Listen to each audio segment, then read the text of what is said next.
नमस्कार, मी सुप्रिया नवीन एका ब्लॉगमध्ये आपलं मनापासून स्वागत करते। तुम्हाला आजचा दिवस सुखाचा, आनंदी आणि आरोग्यदायी जाओ।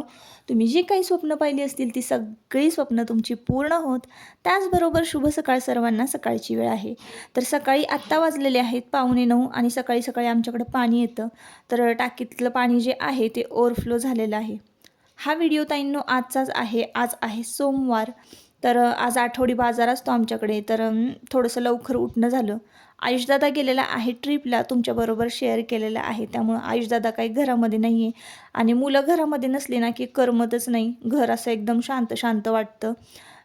तर इकडं ना गार्डनमध्ये आले तर आळू खूप मोठी झालेली होती। चला म्हटलं आळू याच पाण्यामध्ये स्वच्छ धुवून घेऊया आणि जे काही पाणी ओव्हरफ्लो होतं तर ते असंच वायाला जातं किंवा ते एकाच जागी साठून बसतं।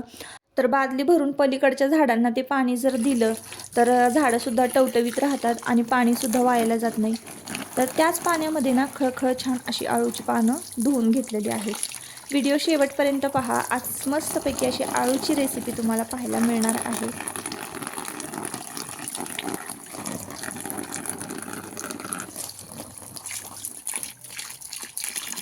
तर इकडं बघा नागवेलीच्या पानांचा वेल आहे।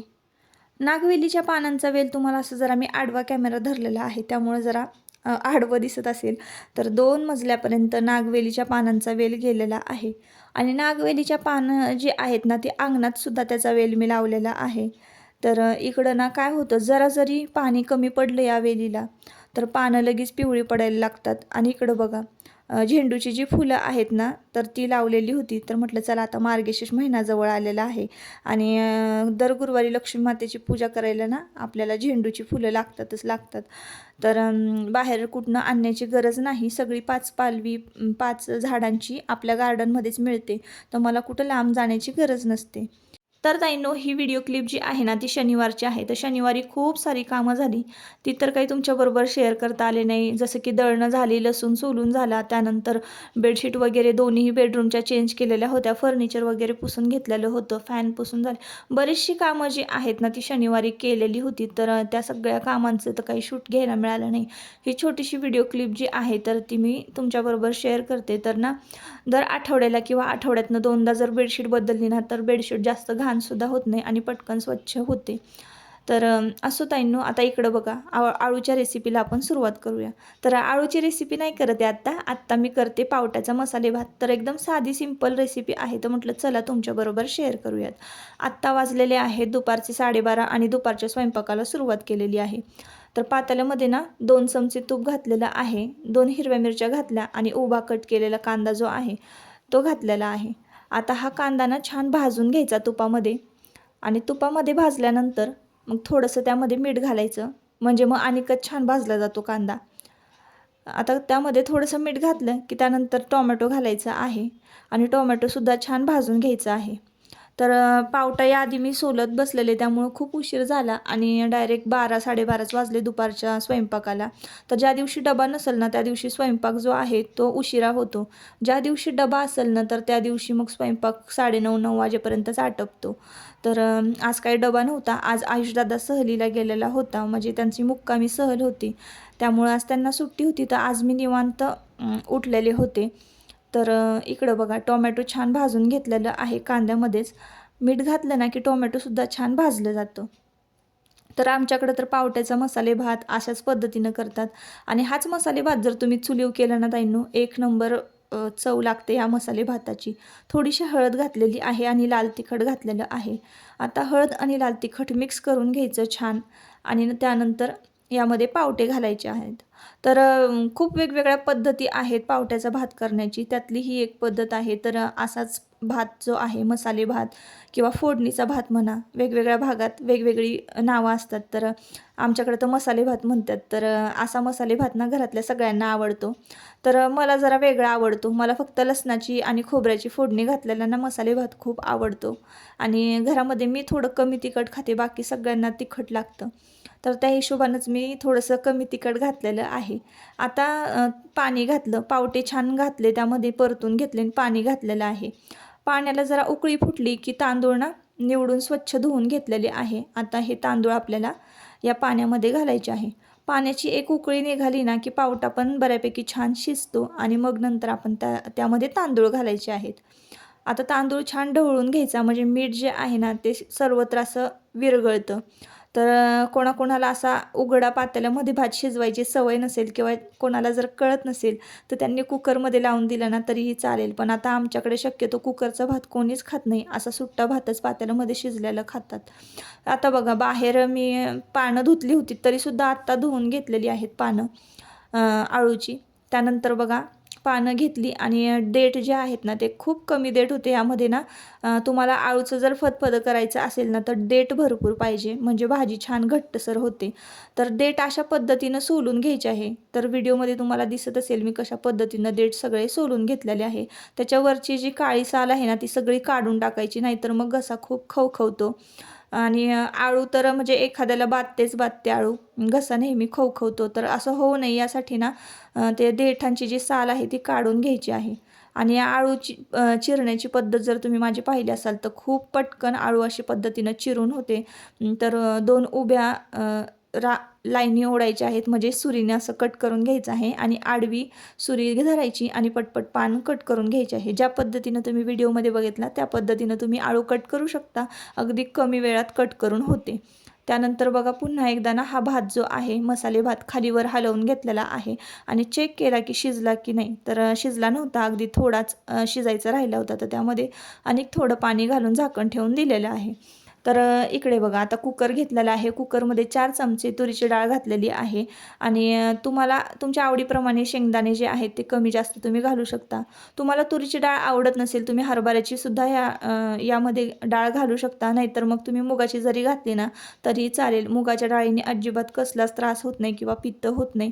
आळू बारीक कट करून घेतल्यानंतर पुन्हा एकदा स्वच्छ धुवून घेतला होता. तर अशा पद्धतीनं आपण आता आज आळूचं फतफदं करणार आहोत आणि मी सुद्धा आळूचं फतफदं पहिल्यांदाच करते.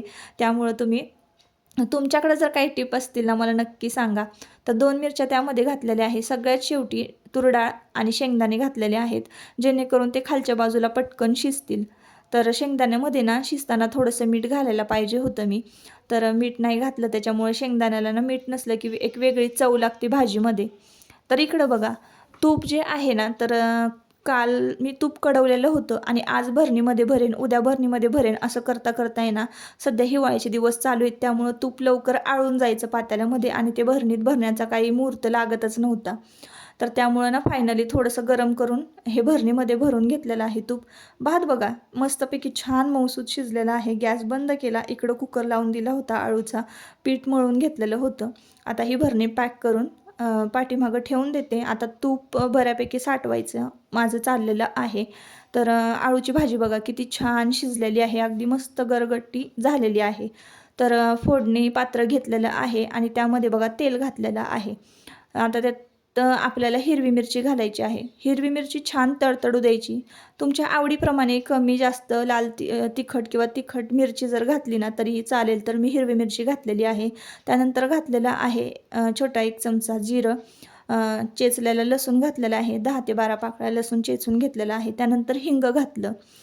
तर ही सगळी फोडणी जी आहे ना ती मस्त छान खरपूस बारीक गॅसवर म्हणजे मंद आचेवर परतून घ्यायची आहे. त्यानंतर थोडीशी हळद घालायची आहे आणि एक साधारणतः ना 1-1.5 सेकंद तरी ही फोडणी छान परतायची आहे. तुमच्या गॅसच्या फ्लेमवर अवलंबून असतं की ते तुम्ही किती वेळ परतली पाहिजे फोडणी. तर एकदम मंद आचेवरच मी तर परतलेली होती. जवळजवळ मला अर्धा मिनटं लागला होता फोडणी परतायला आणि त्यानंतर मग मी फोडणी छान परतली. असं वाटलं मला की मी लगेचच ती फोडणी या आळूच्या फतफद्यामध्ये घातली आणि कुकर गॅसवर ठेवून दिलेला आहे. गूळ घातलेला आहे यामध्ये आणि चिंचेचा कोळसुद्धा घातलेला आहे. तर चिंच मी भिजत ठेवली होती सकाळी, त्याचा कोळ काढून घेतला आणि चिंच यामध्ये घातलेली आहे, गूळ घातलेली आहे. गूळ आणि चिंचाने इतकी भारी चव येते ना ताईंनो, खरंच खूप छान लागत होती. आज भाजी मी पहिल्यांदा खाल्ली पण खरंच भारी लागत होती. आणि थोडंसं मीठ घातलेलं आहे, मीठ घालायचं विसरले होते. तर शेवटी मिठाशिवाय तर चवच नाही आहे. तर चला म्हटलं तर पटकन ताट करून घेऊया. चपातीसुद्धा लाटलेली होती. तर गरम गरम असा मसाले भात पावट्याचा. तर आता वाजलेले होते, 1 वाजलेला होता. लगेचच बघा अर्ध्या पाऊण तासात हा संपूर्ण स्वयंपाक झालेला आहे. तर तुम्हाला सांगितलं मी सुरुवातीला 12:30 12:15 वाजले होते मी जेव्हा स्वयंपाकाला लागली होती तेव्हा. आणि आत्ता वाजलेले आहेत 1 वाजून 10 मिनटं झालेले होते. तर म्हटलं चला भूक लागलेली आहे आणि माझी 1ची जी वेळ आहे ना ती कधीच मागं पुढं होत नाही जेवणासाठी. तर थोडंसं श्रीखंड होतं तर श्रीखंडसुद्धा घेतलं, भात घेतला, चपाती आणि मस्तपैकी आपली आजची थाळी तयार झालेली आहे. आणि आळूचं तर फतफदं मी टेस्ट केलं नव्हतं पण वासच खूप भारी सुटला होता.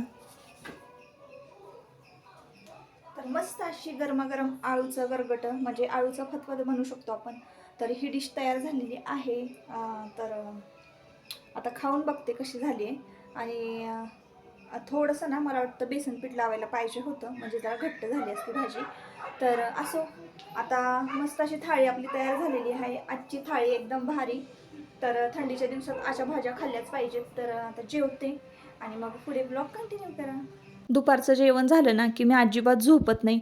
जसं जसं आपलं वय वाढत जातं ना तसं तसा आळशीपणा आपला वाढत जातो, स्थूलपणा वाढतो आणि त्यामुळं ना आपलं वजन पण वाढायला लागतं. तर बऱ्याच बायकांना अनुभव असेल बघा, 30शीनंतर आपलं वजन ना आपण काही खाल्लं नाही ना तरीसुद्धा आपोआप वाढायला लागतं. तर त्याचं हेच मेन कारण आहे. काही बायकांना जेवल्यानंतर बसतात किंवा अजिबात चालत नाही, हालचाल करत नाही ना, तर वजन वाढण्याचं हेच मेन कारण आहे. बाकी तुम्ही खा किंवा नका खाऊ, तर तुम्ही नाही जरी खाल्लं ना तरी तुमचं वजन वाढेल. ज्या वेळेला तुम्ही तुमची हालचाल बंद करता त्यावेळेला तुमचं वजन 100% वाढणार आहे. तर त्यामुळं ना जेवल्यानंतर शक्यतो हालचाल केलीच पाहिजे. म्हणून मी इकडं गार्डनमध्ये आले होते आणि मला केससुद्धा वाळवायचे होते. सकाळी सकाळी मी ना छान केस धुतले होते मस्तपैकी. खूप दिवस झालं गारटा इकडं भरपूर आहे. थंडी वाढलेली आहे तर ना सकाळी सकाळी केस नाही धुणं होत. लवकर मी पहाटे उठते ना त्यावेळेला तर भरपूर थंडी असते म्हणून मी सकाळी केस नाही धुवत. पहाटे ज्या वेळेला उठते त्यावेळेला. तर आज थोडा उशीर झाला होता तर म्हटलं चला थोडंसं ऊन पडलेलं आहे तर केस धुवून घेऊयात. तर केस स्वच्छ धुतलेले आहेत आणि म्हटलं चला थोडेसे ओले आहेत ना तर हे केस ना छान उन्हामध्ये वाळवून येऊयात. तर जेवण झाल्यानंतर मी खाली गार्डनमध्ये आले, जरा इकडं तिकडं फिरले आणि दुपारची ना ताईंनो अजिबात मी झोपत नाही, कसलीच झोपत नाही. मला झोपायची सवयच नाही आहे दुपारची. जे आपलं रुटीन आहे ना ते अगदी वेळेवर ठेवलं ना म्हणजे रात्री 10:30-11 वाजेपर्यंत झोपायचं, सकाळी 5:30-5 वाजता उठायचं. तर मग तुम्हाला ना दुपारची अजिबात झोप येणार नाही आणि दिवसभरात तुम्ही जितकी कामं कराल की नाही तर ती कामं ना तुम्ही एक व्यायाम म्हणून करा. खाली वर करा. तुमचं घर जर वर असेल तर खाली उतरत जा, वर चढत जा. अशी भरपूर एक्सरसाइज होणारी कामं जी आहेत ना म्हणजे मूवमेंट होणारे कामं तुम्ही करा. तर शक्यतो तुम्हाला कुठल्याच व्यायामाची, झुंबाची गरज नाही जर तुम्ही ही कामं केलीत तर. आणि पाहिजे तर मुलांबरोबर तुम्ही खेळलात तरी चालेल, लपाछपी वगैरे खेळा. माझ्या तर मुलांबरोबर मी खेळते, भरपूर खेळते. तर त्यामुळं ना माझं वजन जे आहे ते अगदी मेंटेन राहिलेलं आहे आणि जरासुद्धा मी वाढू देत नाही. आणि त्यानंतर बघा केस जे आहेत ना माझे, तर केसांबद्दलसुद्धा तुम्हाला सांगते. तर ज्या दिवशी म्हणजे ज्या सीझनमध्ये थंडी असते आणि ज्या दिवशी मी केस धुते ना त्या दिवशी मी उन्हामध्ये अशा नॅचरल पद्धतीनं ना केस वाळवत असते. आता तुम्ही पहा, तुम्ही ड्रायर अजिबात वापरू नका. ड्रायरचे तर खूप दुष्परिणाम आहेत, तुम्हाला सांगावं तेवढं कमीच. ड्रायर अजिबात वापरू नका. पण असं नॅचरल पद्धतीनं तुम्ही ना उन्हामध्ये केस वाळवा. तर उन्हामध्ये ज्या वेळेला तुम्ही केस वाळवाल ना तर एक म्हणजे बघा सूर्यप्रकाश जो आहे ना असा गरम सूर्याचे किरणं जे आहेत ते आपल्या स्काल्फला लागतात, आपल्या डोक्यापर्यंत पोहोचतात आणि डोक्याला कोणीतरी असं मस्त शेक दिल्यासारखं, छान मसाज केल्यासारखं आपल्याला वाटतं. तर तसंच फील होत होतं मला आणि इतकं भारी वाटत होतं ना. ज्या वेळेला सूर्यप्रकाश आपल्या केसांच्या मुळांपर्यंत पोहोचतो ना त्यावेळेला आपल्या केसांची सुद्धा नॅचरली ग्रोथ होते आणि काही जर स्काल्फला फंगल इन्फेक्शन वगैरे जर असेल तर ते सुद्धा नाहीसं होतं. तर मी पहिल्यापासून बघा माझी अंघोळ झाली, केस वगैरे धुवून झाले की उन्हामध्ये अशा पद्धतीनं ना एक 5 मिनटं का होईना केस वाळवत असते. तर असा होता आजचा ब्लॉग आणि आजच्या ब्लॉगचा शेवट मी इथंच करते. तुम्हाला व्हिडिओ कसा वाटला? जर आवडला असेल ना तर नक्की आपल्या चॅनलला सबस्क्राईब करा आणि व्हिडिओला एक लाईक करा. परत पुन्हा भेटूया छानशा एका ब्लॉगमध्ये. तोपर्यंत स्वतःची काळजी घ्या आणि मस्त राहा. आणि मी सांगितलेले जे काही टिप्स किंवा रेसिपीज जर आवडल्या असतील ना, तुम्ही नवीन कोणी पहिल्यांदा पाहत असाल ना, तर नक्की आपल्या चॅनलला सबस्क्राईब करा. Bye bye.